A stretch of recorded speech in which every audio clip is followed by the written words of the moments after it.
All right, so let's first talk about what the O Trek is, or the O Circuit. This is located in Patagonia, Chile, or Chile.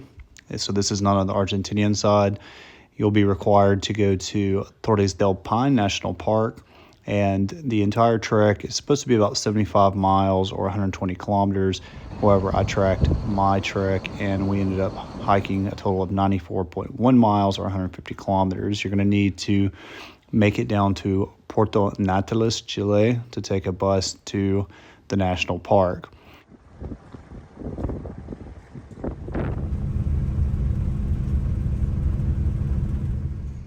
You can do this by both flying into Argentina or to Chile, but again, the goal is to get to Puerto Natales to take a bus into the park.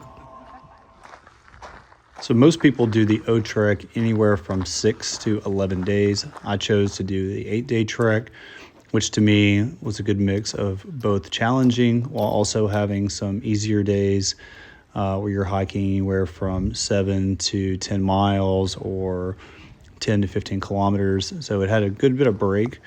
Starting on day one, as you can see, you walk through a beautiful forest.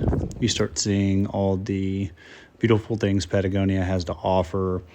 And I chose to do the full board route, which means I had a tent or refugio set up for me at every campsite. And I also had breakfast, lunch, and dinner served to me the entire time. So I saved having to carry food or having to carry a tent, sleeping bag, some of the heavy stuff that you normally have to bring with you on a long backpacking trip. So there's obviously several ways that you can do the O Trek or O Circuit. You can do it the easiest, and well, I'll say the easiest, but the cheapest way to do it would be to do self-guided and then not have any room and board for your food or your lodging. Carry your own tent, carry your own food, and you won't have to pay but maybe I think it was around $200 or $250 for each person. Versus if you want to do the full board and have everything booked for you like I did, I paid almost $1,800. So I was obviously on a higher end. However, I did sleep in a tent majority of the time that was set up for me with my sleeping bag. Had I chosen the refugio option, then it would have been a little bit pricier. However, there's a bunch of different options, and I'll explain a little bit later in the video on how to book your refugios. Starting on the second day, the views became better and better, and this was the bluest water that I'd ever seen. And you also start getting a sense of the park and how magnificent some of the granite peaks and mountains are. Every day feels like you're walking through a storybook or some of the famous Instagram reels or videos you've seen in the past, and you start realizing why this is considered one of the top 5 hikes in the world.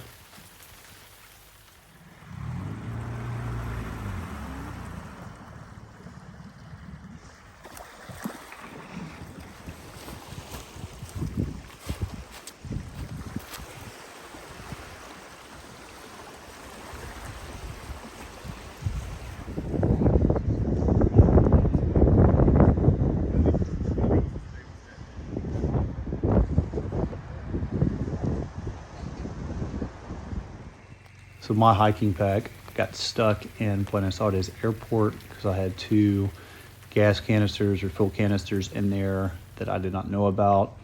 So I did not have my regular gear. I had to rent the backpack that I was using as well as the trekking poles. Luckily, I had my puffy with me and 1 pair of shorts and pair of pants, but I had no socks, no underwear, no other clothes, so I had to scrap together what I had. Normally I like to layer up, but the weather in Torres del Paine can be quite unpredictable, with some days having heavy rain. You'll sometimes get snow and sleet above the tree line when you start hiking up, especially around John Gardner Pass and some of the higher elevations on the trail. And so the weather in Patagonia, even during the summertime, can be wildly different from day to day, so you need to make sure you pack clothes appropriate for the hike.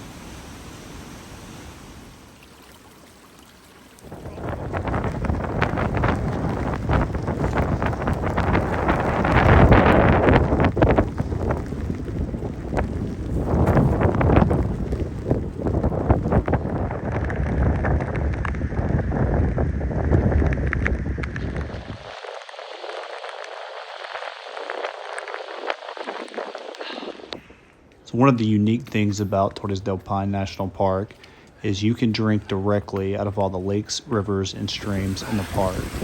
Since my water filter was in Buenos Aires, I did not want to purchase a new one, and we were told by the staff through Los Torres that we could drink directly from these water sources with no problems. However, if you have a water purification device and want to use it, you totally can. I chose not to use it during the entire trek and did not get giardia or sick at all. I do highly recommend bringing trekking poles and then a 35-liter pack or greater, and then you're also going to make sure that you bring layers and some type of rain gear. I just chose to do a rain jacket, nothing else. As you can see, I like to hike in shorts, so even days where it gets close to 0 degrees, I prefer to hike in shorts as long as my upper body stays warm. While I did have some times where I was a little chilly, I did okay, but I do recommend bringing some layers just in case.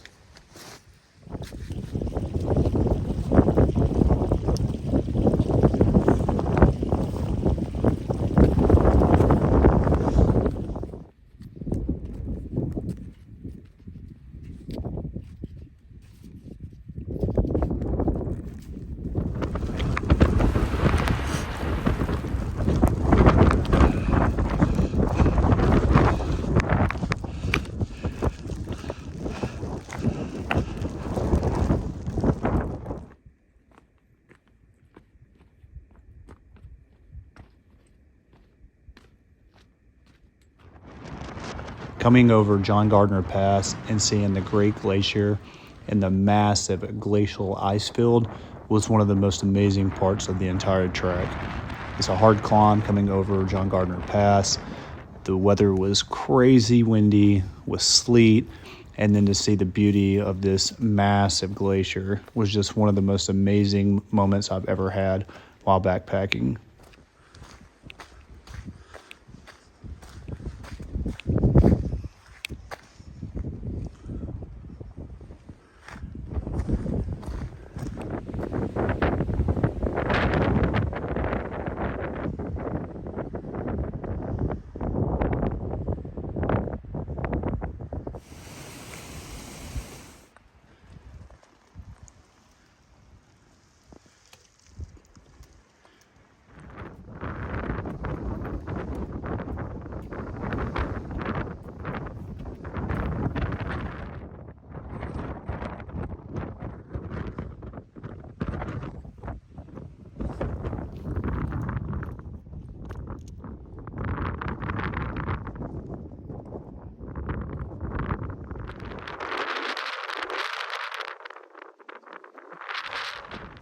I wanted to leave some of the audio of the wind in the clips so you could understand how strong the wind can be in the summer in Patagonia.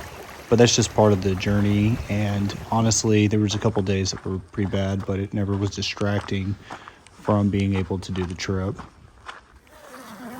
So once you get to Refugio Gray, you will officially be running into W trekkers. Now, the W trekkers both go counterclockwise and clockwise, while on the O trek, we all go counterclockwise only.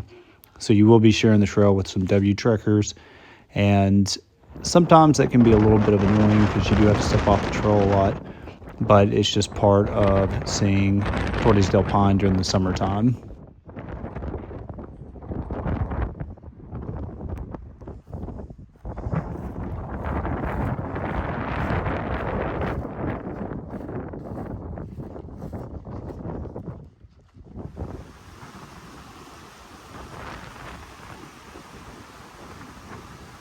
The first arm that you do as part of the W trek is going to be Mirador Francés and Mirador Británico. They are two of the most spectacular miradors that you're going to see on the O and W trek. They're absolutely incredible, and it's your real first taste of what's to come when you go see Base Torres at the end.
before we get to the end of the video, I do want to talk a little bit about booking your refugios and campsites. You can either do it manually and save quite a bit of money, or you can just book it directly through Los Torres website.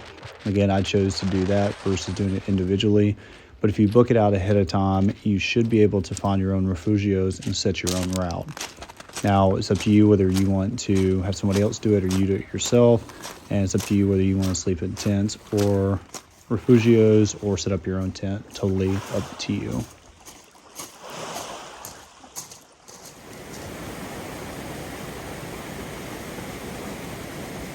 Now, the final day, you'll do the most photographed and most popular part of Torres del Paine, which is Los Torres, and it's the image that you always see when hearing about the O Trek or W Trek. I did not eat before I decided to climb, and we left at 3 a.m. I got pretty lightheaded about the last hour, so I did not get a lot of video or photos on the way up. So this is on the way down, but this is Los Torres when you finally see it.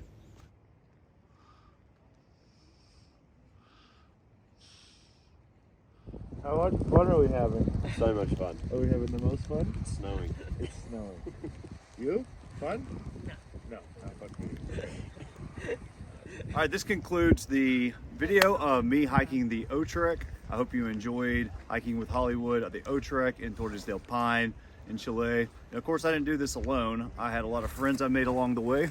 So, look at this, hey! And all my friends I've made along the way. It was an amazing experience, and thanks for following along.